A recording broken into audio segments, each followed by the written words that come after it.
Grahame. Thanks for coming on board. Thanks for being part of us. Very exciting. Tell us about this baby. Vinegar. Yeah. Well, it is a baby.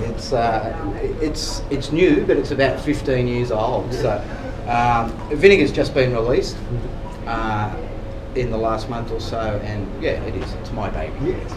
Now, the thing that intrigued me when I read it, it's a tiny book, but as you said before, it's dense. It's like a tome compressed down. Tell me about that process you go through to... I started Vinegar as more or less just a writing exercise, essentially, and it was my desire to bring the pure essence of what I was trying to say down into a few words. So I call it a process of distillation, where everything is sucked and drawn out and distilled into the pure essence, and then put back through the vat, and a process like that till you're only left with like a few words, but those few words hopefully capture that emotion and essence of each chapter.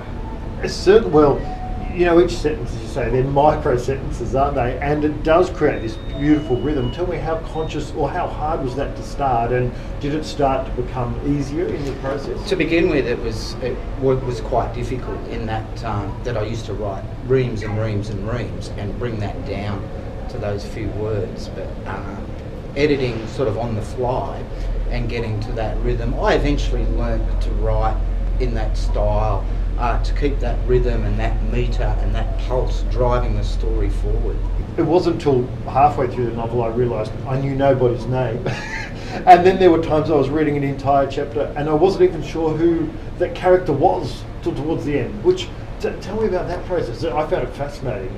It screwed with my mind completely. Wonderfully. The absence of names, which you might recall, I think you're in a play of mine where neither of the characters, characters had names in Heaven on Earth. Yes. And deliberately no time or place or character names. So I wanted the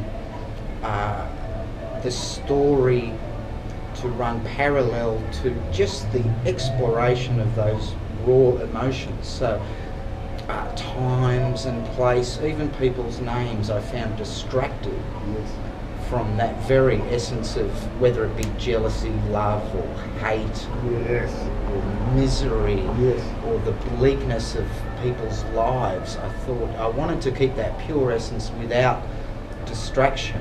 Well, it's interesting. Those emotions really are the characters of the piece, aren't they? Sure.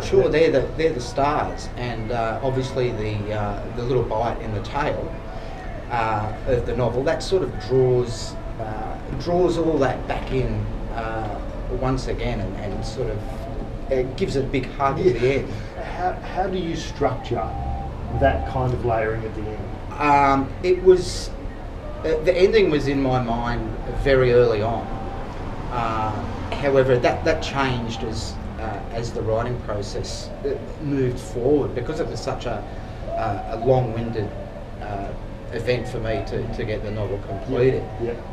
The ending did change, and I must thank also my editor Michael Jamison, who did spend countless hours drawing it all together, knowing that that was the finishing point to get to. So during re-edits, once we knew where, that big cuddle at the end, that's right, that payoff for putting up with the novel, if you get to the end, knowing that